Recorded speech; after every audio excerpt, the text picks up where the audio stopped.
Good evening. Welcome to BS 361. Today we're looking at the entrepreneurial environment. To start with, organizations don't operate in a vacuum.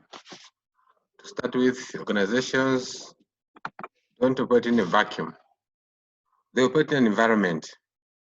Organizations don't operate in a vacuum. They operate in an environment. The environment of an organization is everything outside its boundaries. The environment of an organization is everything outside its boundaries. The organization's environment is divided into two, namely the microenvironment and the macroenvironment. Let's look at what constitutes the firm's environment. The firm's environment consists of political factors, economic factors, social cultural factors, technological factors, ecological factors, and legislative factors. The environment presents opportunities and threats. The environment presents opportunities and threats. In other words, the environment, the firm's external environment is a source of opportunities and threats. Firms should take advantage of opportunities like growing economy or this competition,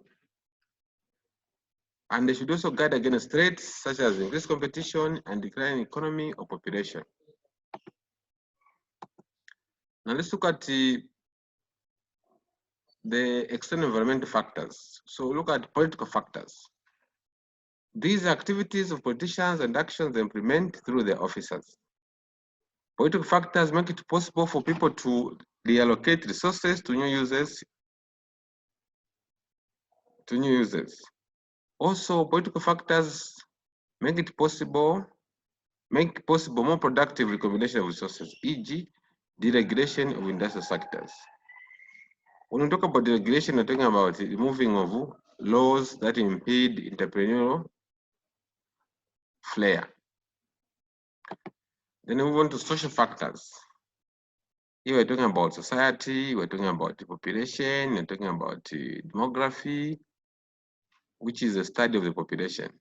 So social factors such as the population transfer information about ways for people to allocate resources in different and potentially more productive ways. And again, social factors such as the population create potential for economies of scale necessary for certain opportunities to exist. So when we talk about economies of scale, we're talking about the benefits that firms derive from growing in size. So when you have a large population, it results in reduced unit costs. The larger the population, the lower the unit costs. Then we're saying population is also a source of demand. Population generates additional demand. That's why I've seen companies have been flocking to China, not only for cheap labor, but also for a market. We talk about, let's now look at economic factors. What are economic factors?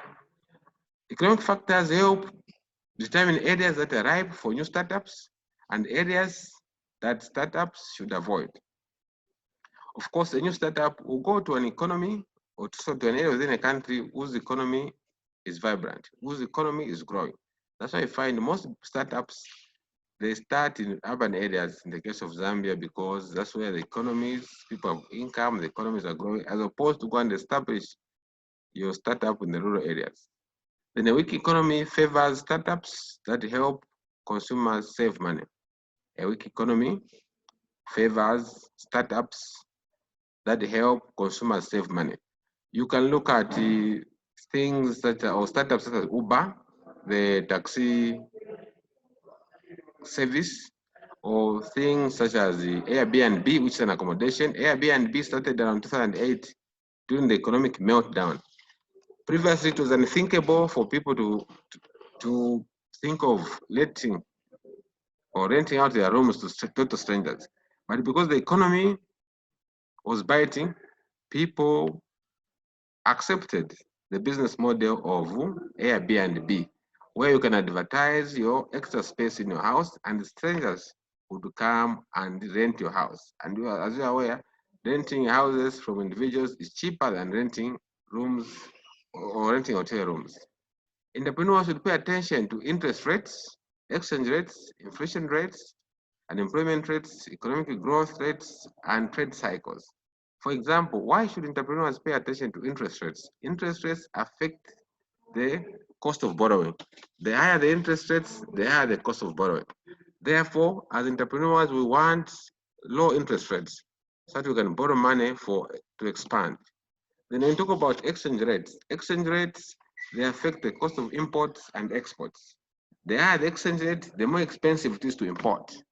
The higher the exchange rate, the more expensive it is to import. Then you also have the issue of business cycles. So we are saying the economy goes through cycles.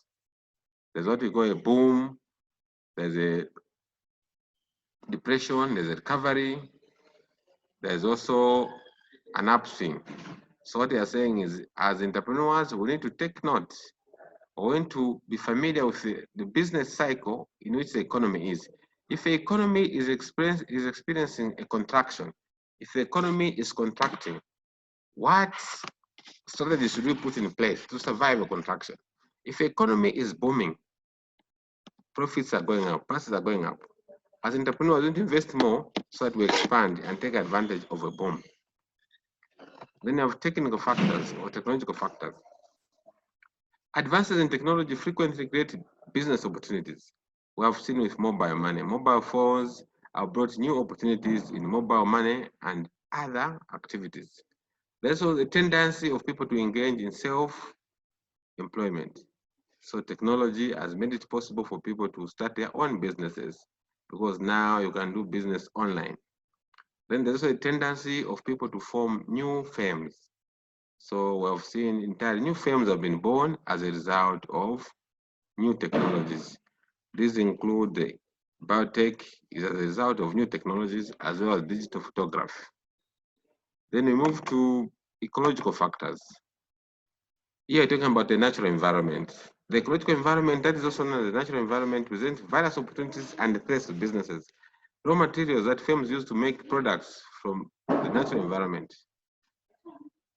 The natural environment is included with rivers, forests, minerals, and lakes. And also, as the entrepreneurs, we need to ensure that our activities do not pollute the environment. Lastly, but not the least, we look at the legal factors, which are also known as legislative factors. What are these factors? Firms need to know laws that are existing in the countries where they operate.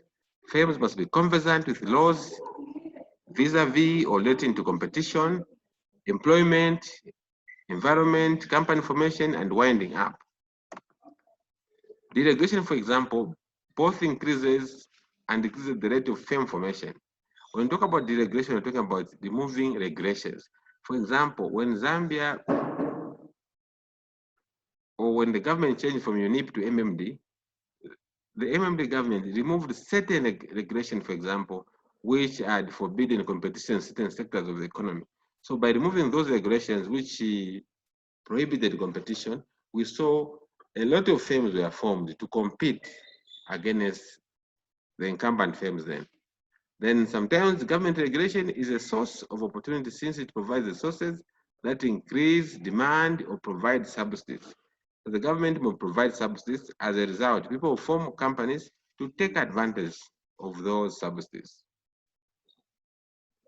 Lastly, but not the least, we are concluding by saying that entrepreneurs are responsible for the success of their organizations they lead, and therefore should be concerned about the impact of environmental factors or forces on the organizations. Entrepreneurs cannot control the external environment, but they need to identify, evaluate, and react to factors outside the organization they affect, not affect them. So this is the end of the lecture on entrepreneurial environment.